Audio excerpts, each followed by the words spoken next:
Friends இன்னைக்கு நம்ம வீடியோல என்ன பார்க்க போறோம்னா சிக்கன் ஃப்ரைட் ரைஸ் எப்படி செய்யறதுன்னு தான் பார்க்க போறோம். இப்போ வாங்க நம்ம வீடியோக்குள்ள போலாம். ஃப்ரைட் ரைஸ் செய்யறதுக்கு பீன்ஸ் 5 பீன்ஸை இது மாதிரி சின்ன சின்னதாக கட் பண்ணி எடுத்திருக்கேன். கேரட் 3 கேரட்டை இது மாதிரி நீளமாக வெட்டி எடுத்துக்கோங்க. ஸ்ப்ரிங் ஆனியன் கொஞ்சமாக மேலே தூவி விட வேண்டியது இருக்கும், அதனால அதையும் நல்லா ஃபைனாக கட் பண்ணி எடுத்துக்கோங்க. கேப்சிகம் 1 கேப்சிகமை இது மாதிரி நீளமாக வெட்டி எடுத்துக்கோங்க. கால்வாசி இருக்கிற கேபேஜை இது மாதிரி ஃபைனாக கட் பண்ணி எடுத்திருக்கேன்.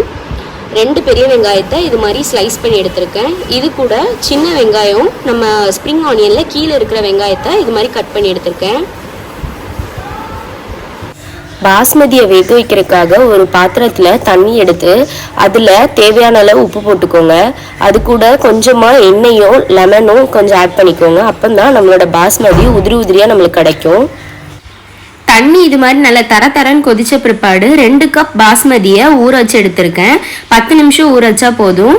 அதை அந்த தண்ணி கூட ஆட் பண்ணிடலாம். பாஸ்மதி ஒரு 70% வெந்த பிற்பாடு இது மாதிரி ஒரு ஸ்ட்ரெயினரில் போட்டு நல்லா அதை வடிகட்டி எடுத்துடலாம். பிளேட்டில் இது மாதிரி போட்டு நம்ம பாஸ்மதியை கொஞ்சம் ஆற விட்டுடலாம். அதுக்கப்புறம் ஃப்ரைட் ரைஸ்க்கு சிக்கன் பொரிக்கிறதுக்காக 1/4 கிலோ சிக்கன் போன்லெஸ் எடுத்திருக்கேன். அது கூட நம்ம சிக்கன் 65 மசாலா இல்லைன்னா நம்ம ஹோம்மேட் மசாலா கூட நம்ம ஆட் பண்ணலாம். சிக்கனை இது மாதிரி நல்லா சூடான பேனில் பொரிச்சு எடுத்துடலாம். சிக்கன் இது மாதிரி ரெடியான பிற்பாடு ஆயிலேருந்து வெளியே எடுத்துடலாம். ஒரு பேனில் கொஞ்சமாக ஆயில் விட்டு அதில் நம்ம முட்டை ஆட் பண்ணிக்கலாம். ஃப்ரைட் ரைஸ்க்கு இந்த ஸ்க்ராம்பிள் முட்டை தான் நல்லா டேஸ்ட் கொடுக்கும். அதனால் 5 முட்டை நான் எடுத்திருக்கேன். அந்த 5 முட்டை கூட உப்பும் பெப்பரும் போட்டு இதை ஸ்க்ராம்பிள் பண்ணி எடுத்துடலாம். முட்டையை இது மாதிரி நல்லா ஸ்க்ராம்பிள் பண்ணி எடுத்துக்கோங்க. முட்டை பொடி மாஸ் மாதிரி நல்லா குட்டி குட்டியாக இருக்கணும். ரொம்ப ட்ரையாக விட்டுறாதீங்க, அப்போனா ஃப்ரைட் ரைஸ்க்கு நல்லா இருக்காது. முட்டையை இன்னொன்று ஒரு பிளேட்டில் ட்ரான்ஸ்ஃபர் பண்ணி வச்சுக்கலாம். ஏன்னா காய்கறி வேக வைக்கும்போது இது ரொம்ப ட்ரை ஆயிரும். எடுத்துட்டு கடைசியாக காய்கறி வெந்த பிற்பாடு இதை ஆட் பண்ணிக்கலாம். எக் ஃப்ரை பண்ண அதே பேனில் நம்ம எடுத்து வச்சிருக்க ஆனியனையும் போட்டு நல்லா கோல்டன் ப்ரௌன் வர வரைக்கும் நல்லா வதக்கி எடுத்துக்கலாம். குக்காக இருக்கும்போதே நம்ம ஜிஞ்சர் கார்லிக் பேஸ்ட்டு ஆட் பண்ணாமல் ஜிஞ்சரையும் கார்லிக்கையும் நல்லா துருவி இது மாதிரி ஆட் பண்ணிக்கோங்க. ஃப்ரைட் ரைஸ்க்கு இது மாதிரி ஆட் பண்ணி வதங்கின பிற்பாடு சாப்பிட்டோன்னா நல்லாயிருக்கும். ஜிஞ்சர் கார்லிக் பேஸ்ட் யூஸ் பண்ணாதீங்க. இது கூட நம்ம எடுத்து வச்சிருக்க எல்லா வெஜிடபிள்ஸையும் ஒன்று ஆட் பண்ணிடலாம். நம்ம வெஜிடபிள்ஸ் போட்ட பிற்பாடு நல்ல ஒரு மிக்ஸ் கொடுத்த பிற்பாடு இதை நல்லா வதங்க விட்டுடலாம். நம்ம இது கூட உப்பு ஆட் பண்ணோம்னா அதோட கிறிஸ்பினஸ் போயிடும். அதனால நம்ம வதங்கின பிற்பாடு உப்பு ஆட் பண்ணால் போதும். இப்படி மேலே ஃபுல்லாக இருக்கிற வெஜிடபிள்ஸ் நல்லா வதங்கின பிற்பாடு அப்படி கம்மியாகும். அந்த ஸ்டேஜில் நம்ம மற்ற இன்க்ரீடியன்ஸ்லாம் ஆட் பண்ணலாம். வெஜிடபிள்ஸ் நல்லா வதங்கின பிற்பாடு இது கூட நம்ம ஆல்ரெடி எடுத்து வச்சிருந்த முட்டை ஆட் பண்ணிடலாம். ஃப்ரை பண்ணி வச்சிருக்க சிக்கனையும் இது கூட ஆட் பண்ணிடலாம். நம்ம வதக்கி வச்சிருக்க வெஜிடபிள்ஸ் கூட ஆட் பண்ணுறதுக்காக masala red chilli sauce 2 table spoon எடுத்திருக்கேன். 1 டேபிள் ஸ்பூன் அளவுக்கு காஷ்மீரி சில்லி பவுடர், அது வெறும் கலருக்கு மட்டும்தான்.